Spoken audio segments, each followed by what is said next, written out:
بسم اللہ الرحمن الرحیم دوستو، امیدواروں کی حلقہ 11 سے پروفائل کے ساتھ میں ایک دفعہ پھر آپ کی خدمت میں حاضر ہوں۔ آج ہم گفتگو کریں گے پاکستان تحریک انصاف حلقہ 11 ڈڈیال سے امیدوار جناب اظہر صادق صاحب کے حوالے سے۔ اظہر صادق صاحب کا جو ذاتی بیک گراؤنڈ ہے وہ سیاسی نہیں ہے، بلکہ ان کے پاس ایک لیگسی ہے، اور وہ لیگسی بابا اندرال اور خطہ اندرال کی جو سیاست ہے اس کے مایہ ناز ایک بڑے باپ جناب چودھری محمد یوسف صاحب کی لیگسی ہے، اور وہ لیگسی جو ہے انہیں تمام امیدواروں سے یہ گوناہ طور پر آپ کہہ سکتے ہیں ممتاز کرتی ہے۔ چودھری محمد یوسف صاحب کا جو سیاسی طور پر پس منظر ہے وہ کسی سے ڈکا چھپا نہیں ہے۔ چودھری محمد یوسف صاحب گورنمنٹ آف آزاد کشمیر میں مشیر حکومت کے عہدے پر فائز رہے، پھر وزارت تک انہیں ملی، پھر اس کے بعد ایک مرتبہ وہ قائم مقام وزیر اعظم بھی رہے۔ چودھری محمد یوسف صاحب حقیقی معنوں میں انہوں نے ڈڈیال میں ایک افہام و تفہیم کی سیاست کو متعارف کروایا۔ چودھری صاحب کا یہ طرہ امتیاز ہے کہ وہ کہیں بھی جب کوئی بات ہوا کرتی تھی، کہیں آرگومنٹ یا مس انڈرسٹینڈنگ ہوا کرتی تھی، تو وہ ہمیشہ ایک لفظ استعمال کیا کرتے تھے کہ ماڑا پتر افہام و تفہیم نال مسئلے کی حل کری اوڑو۔ یہ ان کا جو وصف کلام بن گیا، پھر ان کا طرہ امتیاز بن گیا، اور یقینی طور پر ان کی یہ بات جو تھی وہ بڑی پائیدار ثابت ہوئی۔ ڈڈیال میں واقعی افہام و تفہیم کی جو سیاست ہے اس کو متعارف کروانے میں چودھری محمد یوسف صاحب کا بہت بڑا کردار ہے۔ چودھری محمد یوسف صاحب ایک درویش طبیعت کے انسان تھے، اور انتہائی یہ گوناہ قسم کے حالات آپ کہہ سکتے ہیں، ایک ایسے حالات جس میں آپ سیاست کا عروج دیکھ رہے تھے، اس میں بھی انہوں نے شرافت اور ہماری دیسی پہاڑی زبان میں پلے مانسی کی سیاست جسے کہتے ہیں اس کو متعارف ہوا۔ چودھری صاحب کا جو ہے ان کی غریب پروری وہ اپنی مثال آپ تھی، اور آپ کو یاد ہوگا کہ 2005 کے زلزلے میں جہاں پر مظفر آباد سب ڈویژن اور پھر دیگر علاقوں میں بے شمار اموات ہوئیں، شہادتیں ہوئیں، تو چودھری صاحب کا دل بھر آیا، اور انہوں نے اللہ کی طرف سے دیے گئے اپنی دولت کے خزانوں کو کھولا، اور یہاں پر رٹا میں مدرسۃ الحسن جو تھا وہاں پر وہ بے شمار بچوں کو لے آئے، اور ان بچوں میں یتیم بھی تھے، مساکین بھی تھے، کسی کا باپ نہیں تھا، کسی کی ماں نہیں تھی، اور بچیاں اور بچے جو تھے وہ بڑی تعداد میں اپنے آبائی گھر میں بھی لے آئے، اور یہاں پر آ کر ان کی پرورش کی۔ مدرسۃ الحسن جو ہے اس خطۂ آزاد جموں کشمیر کی ایک بڑی تعلیمی درسگاہ ہے، یہاں پر بے شمار بچے جو ہیں وہ اس وقت بھی تعلیم حاصل کر رہے ہیں۔ اور الحسن فاؤنڈیشن جو میرے خیال میں چودھری محمد یوسف صاحب کے اپنے والد گرامی کے نام پر موسوم ادارہ ہے، الحسن فاؤنڈیشن، اور مدرسۃ الحسن جو تھا اس کی بنیاد پر انہوں نے ان کے رفقا جو اس ٹرسٹ کو چلاتے ہیں، فاؤنڈیشن کو چلاتے ہیں، ان بچوں کی کفالت کرنی شروع کر دی۔ ان میں بے شمار بچے اور بچیاں آج زندگی کے مختلف میدانوں میں کارہائے نمایاں سر انجام دے رہے ہیں، بے شمار اپنی روزی روٹی کا خود انتظام کر رہے ہیں، اور یہ تسلسل کے ساتھ سلسلہ جاری ہے۔ اظہر صادق صاحب جو ہیں ان کے ساتھ وہ لیگسی ہے جس کی بنیاد پر وہ تمام امیدواروں سے ممتاز بھی ہیں، اور ان کا ایک کریکٹر بھی ہے۔ اظہر صادق صاحب بنیادی طور پر ایک شریف النفس انسان ہے، اور اب یقین کیجئے کہ سیاست شاید آج سے 10 سال پہلے تک کوئی نہیں جانتا تھا کہ ان کا کھیل نہیں ہے، وہ کبھی سیاست میں ان نہیں ہوئے، لیکن ظاہر بات ہے حالات اور واقعات اور سرکمسٹانسز کی بنیاد پر آپ کہہ سکتے ہیں کہ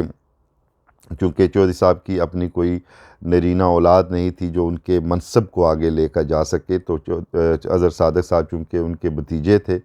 اور اس بنیاد پر وہ آ کر ان کی جانشینی کا فریضہ سر انجام دے رہے ہیں۔ اظہر صادق صاحب جس طرح میں نے عرض کی کہ ذاتی طور پر انتہائی شریف النفس انسان ہیں، اور وہ سیاست کے ان مروجہ قاعدوں اور قوانین کو شاید اس طرح سے نہیں سمجھتے جس طرح کہ باقی سینئر کینڈیڈیٹ سمجھتے ہیں، اور یہ اس میں ان کا ذاتی طور پر کوئی قصور نہیں ہے، کیونکہ وہ ذاتی طور پر ایک بزنس مین ہے، اور پھر اسی بزنس کی بنیاد پر وہ سیاست میں بھی اپنا کردار ادا کرتے ہیں۔ اظہر صادق صاحب بنیادی طور پر اپنے جو خاندان کے چھوڑے ہوئے الحسن فاؤنڈیشن ہے اس کو بھی آگے بڑھاتے ہیں، اس حوالے سے برطانیہ کے بھی دورے کرتے ہیں، اور یہاں پر بھی ان کے خاندان کا ایک بڑا حصہ آباد ہے۔ گو کہ چودھری اظہر صادق صاحب کا اپنی عمر کا ایک بڑا حصہ یہاں برطانیہ میں گزرا، اور وہ یہیں پر پلے بڑھے، اور یہاں پر ہی ان کی تعلیم اور سٹڈی بھی ہے۔ گزشتہ کئی سالوں سے، اور بالخصوص 2016 کے الیکشن کے بعد سے، چودھری اظہر صادق صاحب تسلسل کے ساتھ اپنے حلقہ میں موجود ہیں اور اپنے حلقہ کے لوگوں کو وقت دے رہے ہیں،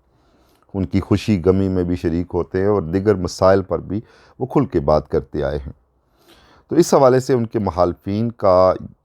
جو ہے یہ پوائنٹ بھی رائگاں جاتا ہے کہ اظہر صادق صاحب نے حلقے کو وقت نہیں دیا۔ اس کے ساتھ ساتھ اظہر صادق صاحب کے پاس علاقے کے تگڑے لوگوں کی ایک بڑی ٹیم ہے، اور بڑی ٹیم سے مراد یہ کہ وہ لوگ جو اثر و رسوخ رکھتے ہیں، اور جس طرح میں نے عرض کی کہ ان کے پاس چودھری یوسف صاحب کی جو لیگسی ہے، یا ان کی جو وراثت ہے سیاسی طور پر، وہ ان کے لیے بڑے کام کا باعث بن رہی ہے۔ وہ جو ہے، خود مجھے کئی علاقوں میں جانے کا اتفاق ہوا تو اظہر صادق صاحب کو شاید وہ لوگ نہیں جانتے تھے، لیکن انہوں نے یہ ضرور کہا کہ وہ چودھری محمد یوسف صاحب کی حمایت کریں گے۔ تو اس سے اندازہ ہوتا ہے کہ چودھری محمد یوسف صاحب کی سیاست کا جو فٹ پرنٹ ہے وہ ابھی تک لوگوں کے ہاں نقش ہے اور موجود ہے۔ اظہر صادق صاحب ڈڈیال کے مسائل سے بخوبی واقف ہیں، اور مجھے ذاتی طور پر علم ہے کہ وہ ان کے حل کے لیے بھی کوششیں کرتے آئے ہیں، اور اگر منتخب ہو جاتے ہیں تو ان سے بھی امید کی جا سکتی ہے کہ وہ اس حوالے سے اپنا کام کریں گے۔ اظہر صادق صاحب کے حوالے سے جو کنسرنز ہیں لوگوں کے، وہ بھی اپنی جگہ اہمیت کے حامل ہیں، بالخصوص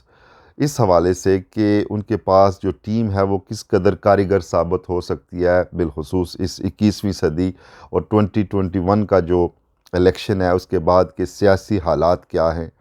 ساتھ ساتھ اظہر صادق صاحب کو بھی بہت سے اندرونی مسائل کا سامنا ہے۔ ظاہر بات ہے، جب پارٹی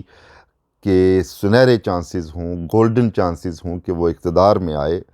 تو اس کے ساتھ جہاں پر مخلص لوگ شامل ہوتے ہیں وہیں پہ مفاد پرستوں کا بھی زور شروع ہو جاتا ہے۔ اظہر صادق صاحب کو سر دست ڈڈیال شہر میں اور اس کے گرد و نواح میں جن چیلنجز کا سامنا ہے وہ کھل کر الیکشن کے بعد سامنے آئیں گے، اور اس سے وہ کس طرح نبرد آزما ہوتے ہیں یہ ان کا پہلا مرحلہ ہوگا، اور اگر وہ اس مرحلے میں تمام ٹیم کو یکجا کرنے میں کامیاب رہے تو آگے آنے والے دنوں میں ان کے لیے آسانیاں پیدا ہو سکتی ہیں۔ لیکن سیاست جو ہے اس میں کہتے ہیں کہ you can not pleased every one on every time, so یہ ایک بڑا چیلنج ہوگا ان کے لیے کہ وہ کس طرح سے سب کو راضی رکھتے ہیں، اور چودھری محمد یوسف مرحوم کی جو افہام و تفہیم والی پالیسی ہے اس کو بنیاد بنا کر کس طرح سے آگے بڑھتے ہیں۔ اس کے علاوہ چودھری اظہر صادق صاحب کے پاس جو وقت ہے اس کے لیے انہیں دیکھنا ہوگا کہ ان کے حلقے کی پرائرٹیز کیا ہے۔ ڈڈیال میں تعلیم کے مسائل ہیں، صحت کے مسائل ہیں، انفراسٹرکچر کے وہ مسائل جو گزشتہ حکومتیں حل نہیں کر سکیں ان کو اہمیت دینا اور ان کو آگے جا کر حل کروانا، یہ ان کی ترجیح بنیادوں پر پرائرٹی یا ترجیح ہونی چاہیے۔ اب دیکھنا یہ ہے کہ وہ اس میں کس قدر کامیاب ہوتے ہیں، کس طرح سے آگے بڑھتے ہیں، یہ تو آنے والے وقت پر ڈیپینڈ کرتا ہے۔ اظہر صادق صاحب ڈڈیال کے لیے ایک موزوں امیدوار ہیں میری ذاتی رائے میں۔ وہ انتقامی سیاست پر یقین نہیں رکھتے اور وہ تمام برادریوں کو ساتھ ملا کر چلنے میں کامیاب بھی ہو سکتے ہیں۔ ان کے پاس سپیس ہے اور ان کے پاس جو وسیع القلبی ہے، وسیع دل کی جگہ ہے، اس کی بنیاد پر آپ کہہ سکتے ہیں کہ وہ آنے والے وقت میں ڈڈیال کے لیے ایک اچھے ایم ایل اے ثابت ہو سکتے ہیں۔ ظاہر ہے ان کے ساتھ ساتھ ان کا جو اثر رسوخ ہے اس کی بنیاد پر آپ کہہ سکتے ہیں کہ ڈڈیال میں ایک تگڑی وزارت آنے کے بھی امکان ہیں اگر وہ منتخب ہو جاتے ہیں۔ تو یہ ساری صورتیں جو ہیں ڈڈیال کے لیے مجموعی طور پر خوش آئند بات بن سکتی ہے۔ امید ہے کہ آج میری پروفائل پر آپ نے جو تبصرہ سنا وہ یقینی طور پر آپ کے لیے معلومات کا باعث بھی بنے گا، اور اس میں میرے ذاتی خیالات بھی ہیں۔ آپ اس سے اتفاق کر سکتے ہیں، عدم اتفاق کر سکتے ہیں، اور امید ہے کہ آپ کچھ نہ کچھ ضرور کہیں گے۔ اس حوالے سے میں آپ سب کا منتظر رہوں گا۔ بہت شکریہ۔